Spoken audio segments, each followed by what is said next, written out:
Since my brother's marriage, my living arrangement has comprised just my mother and me. Despite being frustrated with her attitude, I'm grateful for the upbringing she provided. Unexpectedly, she decided to distance herself from me. Despite my substantial financial support, she, with the involvement of my brother and his wife, evicted me from our home. This betrayal is something I can't forgive, and I am determined to retaliate against them with double the force. I go by the name Emily and am currently 25 years old.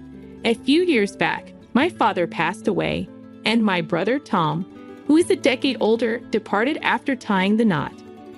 Consequently, I find myself cohabitating with my mother. The truth is, I've harbored dissatisfaction about living with her. Once I began working, my mother quit her part-time job and assumed a lethargic lifestyle at home. What's more, she treated me as though I were her personal maid. Emily, why isn't dinner ready yet? Oh, by the way, I've run out of money this month. Can you spare an extra $200? And while I'm out today, make sure you clean my room. And the demands just go on. The litany of requests seems never ending. Some might suggest that if I'm so discontented, I should just live independently. Admittedly, the thought of leaving the house has crossed my mind several times. However, she is my biological mother. After my father's passing, she single-handedly raised me. Tom, my brother, moved far away after getting married, and his wife, Catherine, vehemently refuses to live with my mother.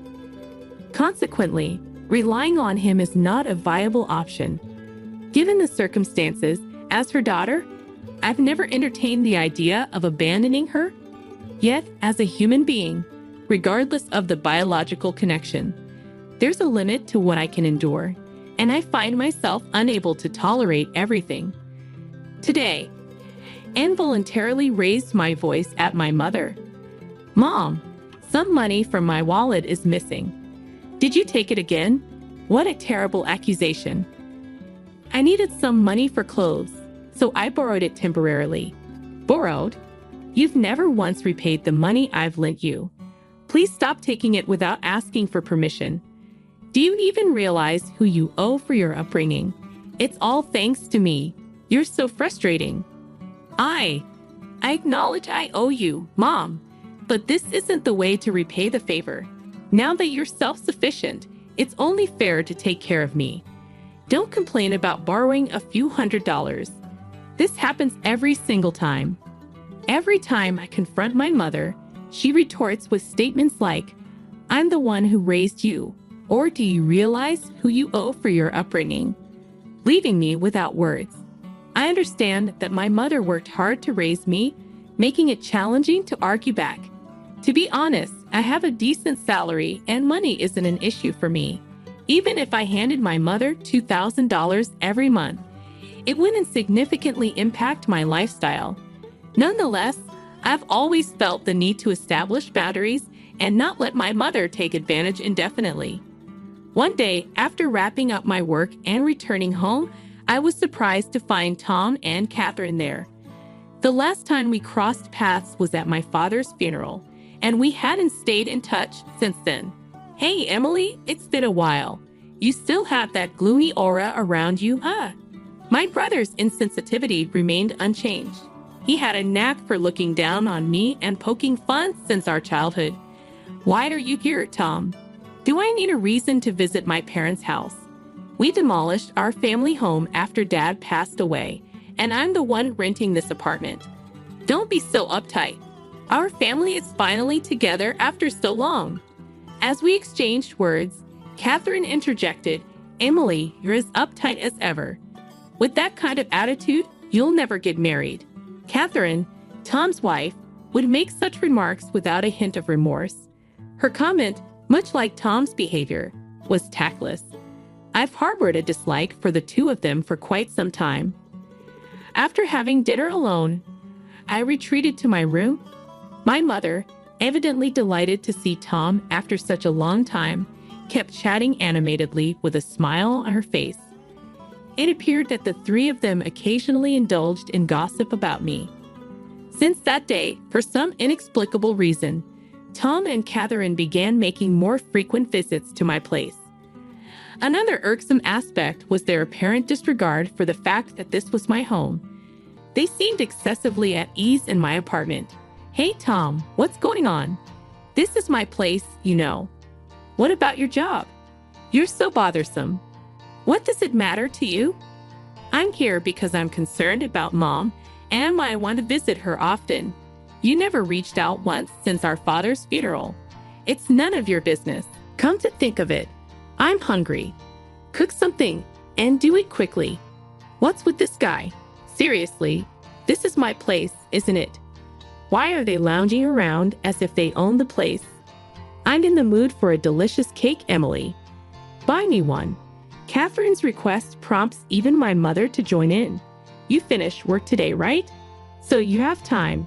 Hurry up and go buy it for us, you lazy girl." It's perplexing how Catherine, who once avoided living with my mother and detested her, has suddenly become quite chummy with her. As for Tom, he's adopting an attitude of, "I'm the eldest son, and Catherine is the eldest son's wife, so it's only natural for us to be concerned about Mom." Observing their behavior, it's evident that the two of them are plotting something. I'm not entirely sure about their intentions yet, but it's clear it's not something favorable. Several days passed, and Tom and Catherine's scheme finally unfolded. "Emily, I've reached my limit living with you. I've decided to end this cohabitation." I was engrossed in household chores on my day off when my mother dropped this bombshell. "What do you mean by that?" "Exactly what I said. I can't endure living with someone as slow, lazy, and unattractive as you any longer." "What are you talking about? Don't you understand? I've made up my mind. I'm going to live with Tom and Catherine." "You're going to live with Tom and Catherine." I was so taken aback by this unexpected revelation from my mother that I unintentionally echoed her words. The couple who consistently opposed the idea of living with my mother now wants to share a residence with her. What on earth is happening? Just then, Tom and Catherine conveniently arrived. "Tom, what's happening? You never expressed any interest before, and you consistently asserted you'd never live with Mom, right? What's the issue with that? It's only natural for the eldest son to live with his own mother, isn't it?" Tom, looking down on me with a sense of superiority, made this statement. "Don't tell me you have some kind of issue. If you can't live with Mom, no, that's not what I'm saying. But then it's fine for Mom to live with us, right? Are you serious?" Even Catherine was vehemently against cohabitation. "Why the sudden change? You're so bothersome. Anyway, Mom has decided to live with us. We don't need you anymore. Just leave." "Wait, leave?" After all this time when I took care of everything about Mom, I can't help but feel repulsed by my brother's arrogant words. However, it became evident that Tom and Catherine were up to something nefarious. Despite my mother's sharp tongue, she remains my only precious parent. Besides, I wouldn't want to get entangled in any trouble later on. I decided to caution my mother. "Mom, isn't it clear that something's amiss? After all, Tom and his wife never once reached out to us before. What are you talking about? If anyone's acting strange, it's you, isn't it? Huh? Mom, those who just exploit their parents should leave?" The moment she said that, any remaining affection I had for my mother vanished instantly. After all the support I've provided and taking care of her, how dare she utter such words to her own daughter who has been supporting her all these years? But this is the only time they can mock me like this, you know. After a week, they'll experience hell, so they better relish this moment. I began plotting my retaliation against them. "Then I'll leave right now." I declared this resolutely to my brother, his wife, and my mother. The three of them began to chat, exchanging smirks. "Emily, you're finally leaving the house. Mom, you must be so happy." "I truly am. Now I can live with Tom and Catherine. I'm on top of the world." From now on, I'll be the one taking care of Mom. Thank you, Tom. I'm also thrilled that I can live with my beloved mother-in-law from now on. Oh, thank you too, Catherine. The three of them continued their frivolous conversation. To be honest, I was struggling not to laugh at that moment, but I can't let them perceive that I have any room to execute my revenge flawlessly. It's best to lay low for now. From that day forward, my brother and his wife seemed to be a constant presence in my apartment. As for me, it's as if I'm invisible to them, or rather, they treated me as if I never existed in the first place. However, this turned out to be advantageous for me because I wasn't bothered at all while preparing to move out. A week later, it was my moving day. The moment he opened his mouth, Tom said, "Today is the day we part ways, Emily. We'll be taking care of Mom from now on, so you can live without any worries." "Thank you. I'm leaving Mom in your hands." Okay, after delivering this casual statement, Tom seemed somewhat dissatisfied with my response. Then my mother approached. "I hope you get married soon, Emily. It'd be a shame to remain single for the rest of your life, wouldn't it? You know the whole society would call a person like you a loser." In response to my mother's words, Tom and his wife snickered. Facing her remarks, I replied calmly, "That's true. From now on, I've decided to live just for myself. I mean, I no longer have to take care of you now, right? Just stop talking and get out." "I never asked you to look after me. I was going to leave quickly anyway." "Oh, it seems like they've arrived." I heard the doorbell ring, so I made my way to the entrance. It was the movers from the moving company I had scheduled for today. After having them transport all the belongings from my room, I gestured towards the living room and instructed the movers, "Oh, and please relocate all the appliances and furniture in these rooms too." Huh, the dumbfounded voices of the three harmonized perfectly. They were utterly perplexed by what was unfolding. That TV, the fridge, the microwave. Oh, and this cleaning robot too. Also, the sofa, dining table, and the bed. Please move everything. Then my mother started to argue. What? What are you thinking? Stop this immediately. What do you mean? Am I doing something strange? Don't play dumb. Taking all the appliances and furniture from this house. Have you lost your mind? In response, my brother, his face as red as a tomato, approached me aggressively. Yo, listen to Mom. How do you expect us to live without any furniture or appliances? You have no right to take everything. Leave everything here and just go. My mother and brother were quarreling in front of me. Realizing I shouldn't waste any more time, I decided to clarify the situation for the two. Hey, are you getting the wrong idea or something?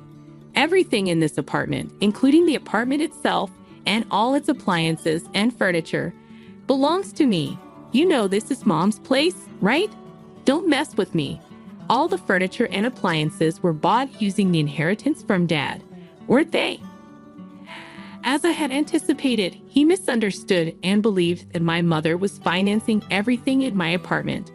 He assumed she had received a significant inheritance from my father and had cleverly convinced them to live with her. Tom, aren't you misunderstanding something? I bought everything in here. I've been giving Mom a monthly support of $2,000, you know. Thus losses. You just want to live with Mom, don't you? Someday I'll inherit Dad's inheritance. What are you talking about? Mom used up all of Dad's inheritance a long time ago.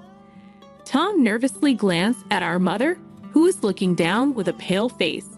Mom, please explain. You told us you bought all the appliances in here. Well, I was just trying to look good. What do you mean by that? We only moved in with you because we thought there was an inheritance from Dad. If there's no inheritance, what's the point of living together? Wait, what are you saying? Didn't you say you take care of me because you're the eldest son? I was just trying to be nice. I lied so that we can live together. Upon discovering there was no remaining inheritance, Tom was furious. and my mother was deeply shaken by the revelation that the kindness displayed by Tom and his wife was all a facade.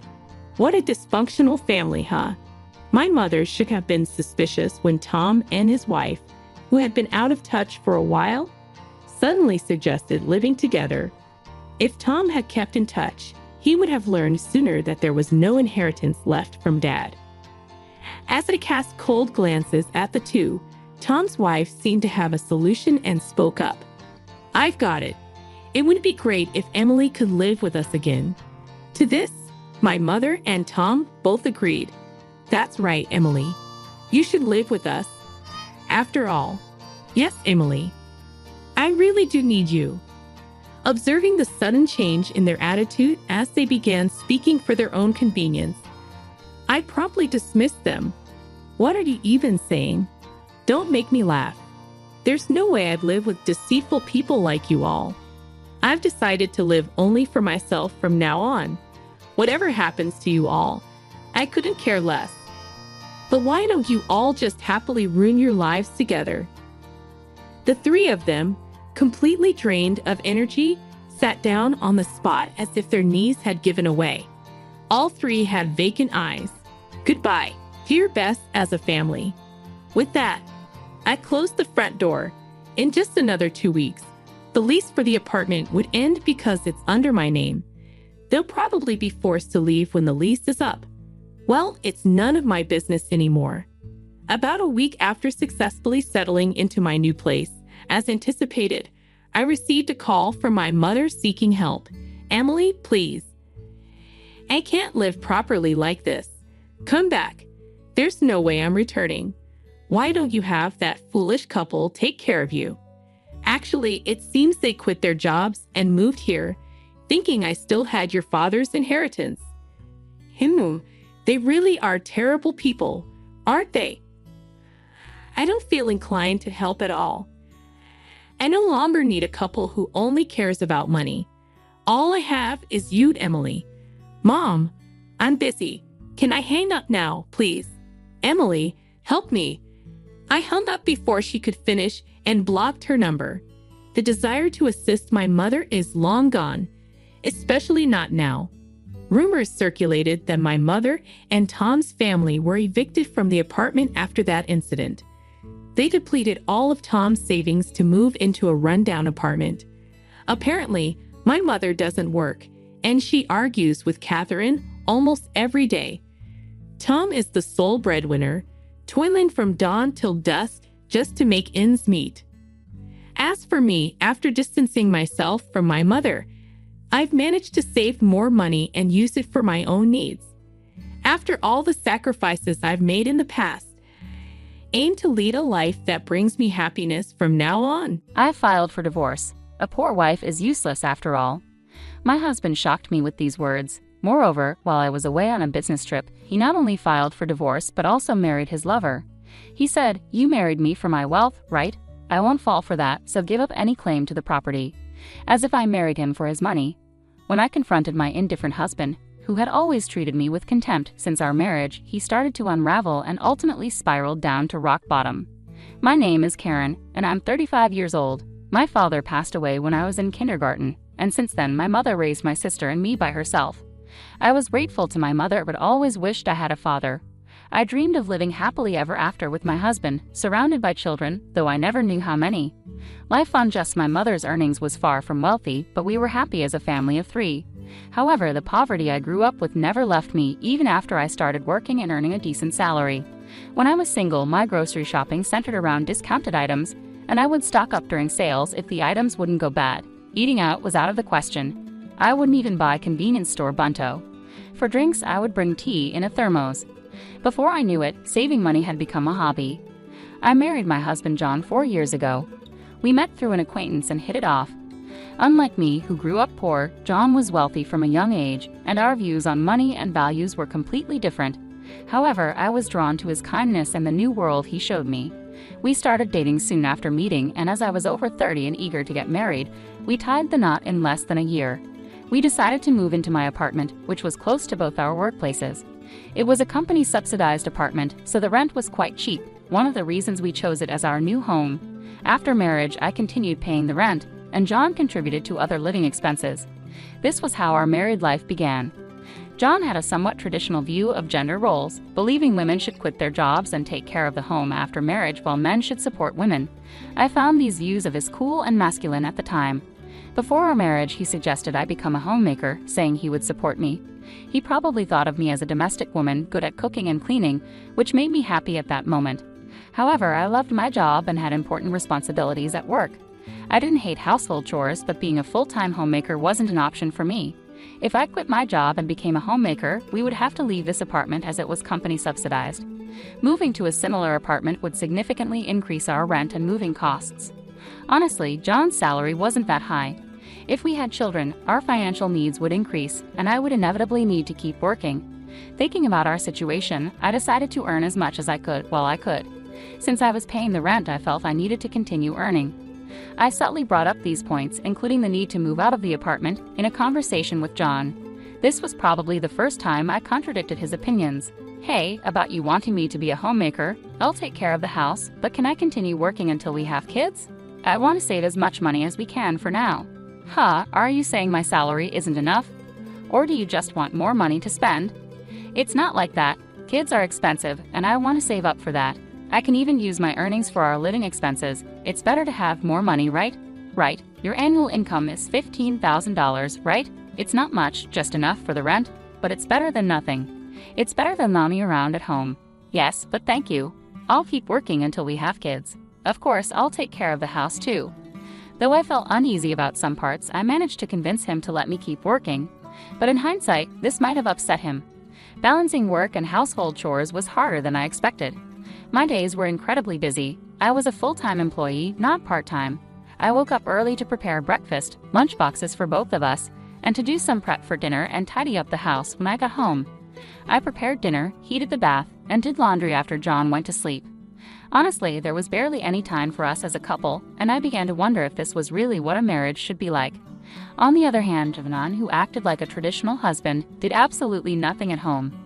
He must have seen how busy I was with household chores, but he would just eat dinner, drink beer, and relax when he got home.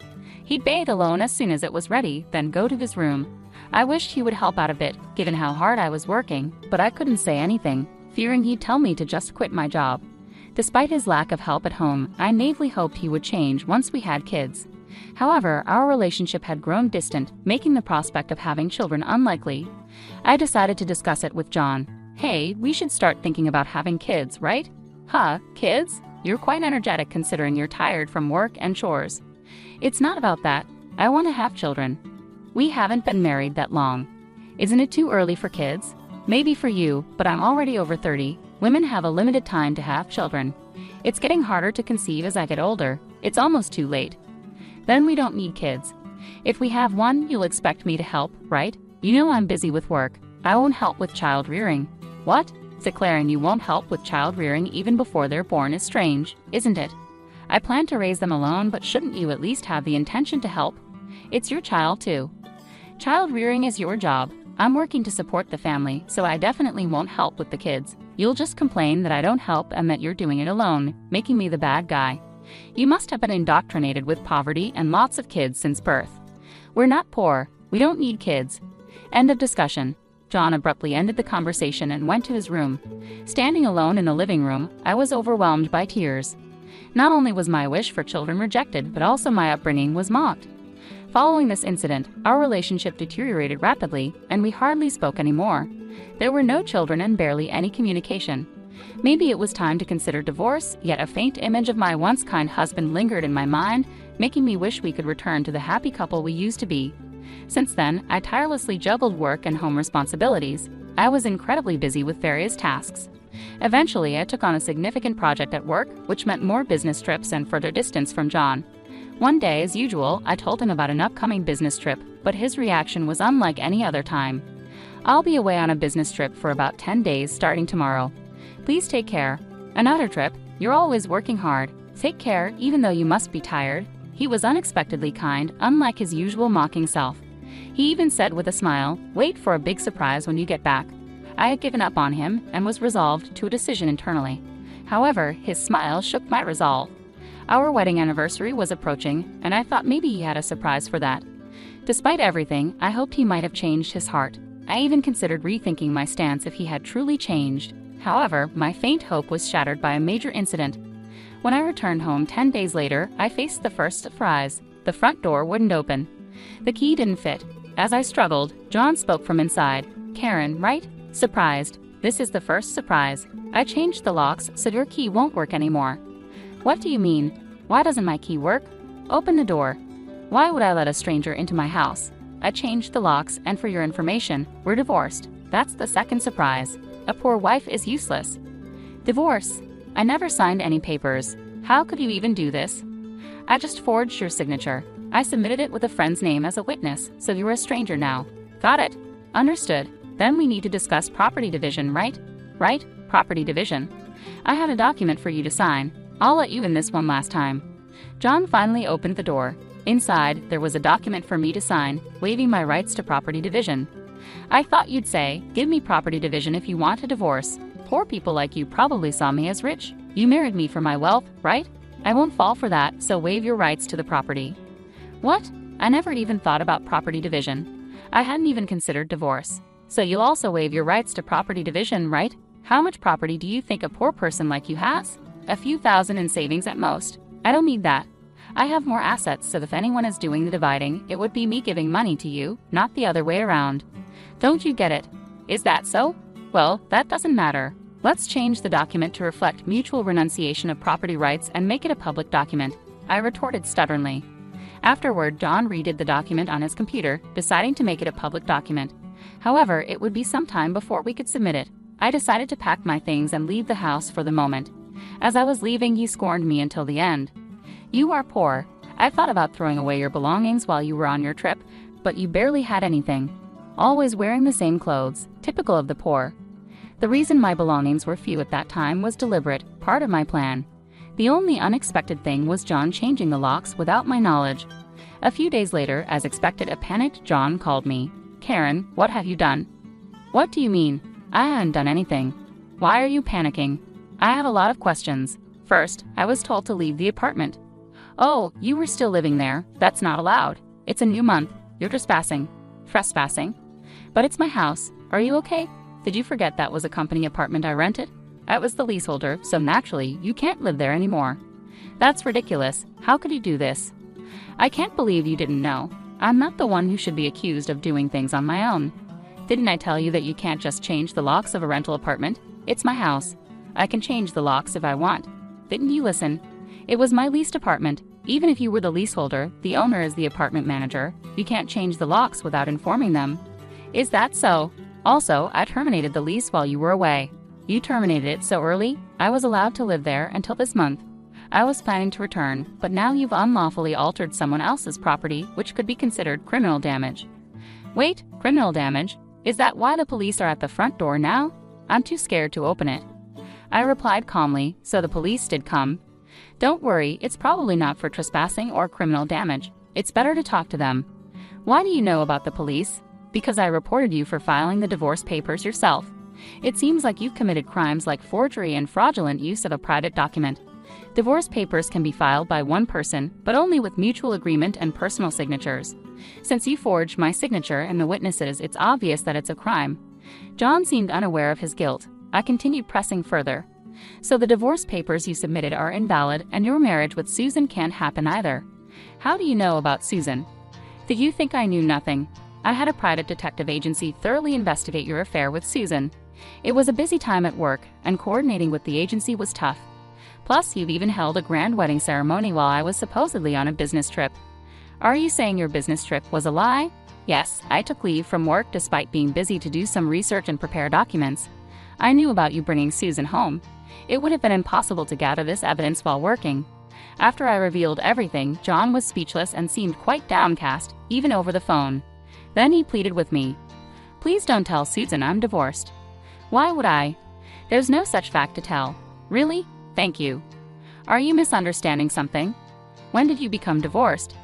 "That fake divorce paper is invalid, remember. So legally, you're still my husband, not divorced." "What? Since you committed adultery while legally my husband, Susan needs to pay compensation. I sent the demand for reparation to her house yesterday by express delivery. She didn't know you were married, right? I can't withdraw the claim at this point.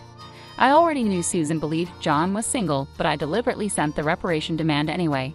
Since Susan hadn't contacted me yet, she likely hadn't received the letter. It should arrive soon. Should you be on the phone with me when you also have to deal with the police? You're busy. I'll ignore the police. I won't be arrested. I'm going to Susan's house now to get the letter back before she or her family can accept it, he said, hanging up abruptly. He probably went straight to Susan's house to wait for the postman at the front door. I knew it would be futile because the letter was sent as registered mail to Susan only. Even if he waited for the postman, he couldn't receive it. A few hours later, a dispirited John called me. According to him, there was an incident when the postman arrived. Finally, I'll take that envelope. Who are you? You don't live here, right? I'm practically a resident here since I'm married. I have the right to receive the mail. I see, but I can't give you this envelope. It's registered mail for Susan only. What? Give it to me. Absolutely not. If you're so eager, ask Susan for permission. What's going on here? Susan asked as she approached. Oh, John, what's all this noise? What's happening? Susan, this is registered mail for you. This man insisted on taking it. Sorry for the disturbance. Now I'll be on my way. What's this? A demand for reparation. John, you were married. What's going on here? Sorry, it's just, she's an ex-wife from a long time ago. I was embarrassed to say I'm divorced. I'm sorry for keeping it secret. But it's strange, isn't it? We haven't been dating long, and a demand for reparation. If you were divorced before we started dating, there shouldn't be any problem, right? Well, my ex-wife is crazy. Maybe she's demanding reparation out of spite because I got married. That was the excuse he gave, but such a lie was quickly exposed. The envelope included a letter I wrote along with my contact information. Susan called me directly, and in that call, I told her about the affair, the invalid divorce, and that they had a wedding ceremony while he was still married to me. Although they had a wedding ceremony, they hadn't submitted the marriage registration yet. John wanted to submit it on a good luck day, so it was still pending. He probably delayed submitting the marriage registration due to uncertainty about whether the divorce was finalized. After being exposed, John fled from Susan's house and shamelessly contacted me again. I still had something to tell him, so we agreed to meet at a nearby cafe. As soon as I arrived, John said, Karen, please withdraw the reparation claim. Let's pretend we've been separated for a long time and officially divorced now. I can apologize to Susan for being secretly divorced and maybe cover it up. You think I'm desperate to stay married to you?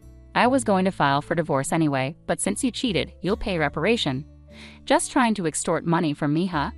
Typical of the poor, you have such a poor heart. You're talking nonsense. Depending on my answer, everything can change. There's still an option where we don't divorce. If I say no, you can't reject it, meaning you can't marry Susan and your marital status will be exposed. Fine, I'll pay the reparation. Just divorce me now. Sign here then. About property division. Property division? How much more do you want to take from me? Reparation should be enough. Remember we agreed to waive property division, right? So let's make it official. All right, you're not as bad as I thought. Thank you. We then went to a public notary, made a public document for reparation and property division, and then to the city hall to submit the divorce papers, finalizing our divorce. Relieved, I exchanged final words with John. Glad we don't have to divide property. What are you saying? I'm the one who benefits from that. By the way, you even have assets. After paying me reparation, Susan will also claim damages. She mentioned charging you for the wedding expenses. That's impossible. I'm marrying Susan. She can't claim that. We're divorced now, so there should be no problem. Still living in a fantasy. You committed marriage fraud. You had a wedding while still married. You think Susan still believes you? Marriage fraud? That's ridiculous. Susan will believe me. Believe that if you want. I heard from Susan directly. Also, weren't the guests at your wedding paid actors? You still owe them. You knew about that. I haven't paid them yet. What does it matter to you? You could have just taken property division and been better off. That's what I wanted to tell you. Even if we had divided property, you would have benefited more. What are you talking about, poor woman? Your family is poor and you only make $15,000 a year, right? Even if you got a raise, it would be barely $20,000. You don't have any property. You keep calling me poor, so I thought you might be mistaken. Yes, my salary is indeed $15,000, but you know I work for a foreign company, right? It seems you have no interest in me, but I became a director of the American branch. It's not $115,000 per year, but per month, $155,000 per month. So that's an annual income of $100,000. You're still bad with numbers. How do you manage to keep a job? It's $1.8 million a year. $1.8 million? That can't be true. Of course it is. I haven't had the chance to spend such an amount, so I've been saving it for the future. The savings from before our marriage aren't part of the property division, but there's still a considerable amount since our marriage. I could have received half of that in the property division. You were my destiny after all. I'll get the divorce papers corrected. Are you okay? After all the contempt, you think I'd gladly undo the divorce? If you have that much money, you don't need to claim reparation, right? It's just a small amount for you. He who laughs at a cent will weep for a cent. This reparation is for the mental anguish you caused me. Honestly, I'd like to claim more. Since we've made it official, make sure to pay it, even in installments. I'll be penniless. Also, don't go back to that apartment. Your belongings should have been moved to your parents' house by now. You thought I had few belongings, but that was because I had already moved most of them. Were you that indifferent to me? I can't have so little, so I have to go back to my parents' house. They don't know anything yet, do they? Let me explain. Don't say anything. I've already told them everything. It's only right to explain why we're divorcing. Oh, and your father said not to ever step over our threshold again. So I have nowhere to go. He collapsed, and I left the cat. Later, I heard he caused trouble at the police station. Despite my advice, he went back to the apartment and sat there aimlessly until the manager called the police. He was taken away, though I'm not sure if it was for obstructing public duties, trespassing, or for the falsified divorce papers. Eventually, his parents took responsibility for him. After talking with me and learning about Susan, they decided that apologizing and paying damages to Susan's family came first. They went to Susan's house, knelt in front of her family, and settled everything without pressing charges for marriage fraud, even paying for the wedding expenses. I had expected them to sue, so it was disappointing they didn't. So I decided to pursue legal action against John for forging the divorce papers. John offered a settlement, but I didn't withdraw the lawsuit. I didn't want him to think everything could be solved with money. I wanted him to understand the gravity of his actions. Even if it cost time and money, I left everything to my lawyer, so it wasn't too burdensome for me. Dan was exposed for his actions and the marriage fraud at his company, leading to his eventual firing. He ended up living at his parents' home, working all day at a relative's construction company. His father took all his earnings, leaving him with no income. I thought his parents wouldn't abandon him, but they were stricter than I expected. They paid my reparation and Susan's compensation, planning to make him work like a horse until he repaid everything. He lived in a shed-like place with no electricity, receiving only $5 per day for food deducted from his salary. They planned to disown and kick him out once he repaid everything. A harsh fate. After years of hard work, I was offered a position at the head office abroad, so I moved overseas after the divorce was finalized. I worried John might come to me for help or harbor resentment, but moving abroad alleviated those concerns. I thought work would be my partner for a while, but soon I found a new relationship. I'm now dating a foreign executive at our head office, and I'm pregnant with plans to marry soon. I told him everything about my past and my ex-husband, and he's understanding. I'll take maternity leave and plan to return to work later, supported by him. He's enthusiastic about taking paternity leave and co-parenting, showing a different cultural perspective. After being tormented by my ex-husband, I finally feel I'm grasping true happiness and confidence in building the happy family I always dreamed of. Many suffer due to selfish spouses. While divorce isn't always the right choice, enduring silence isn't a virtue. It's important to know that honest discussions can lead to resolutions, and sometimes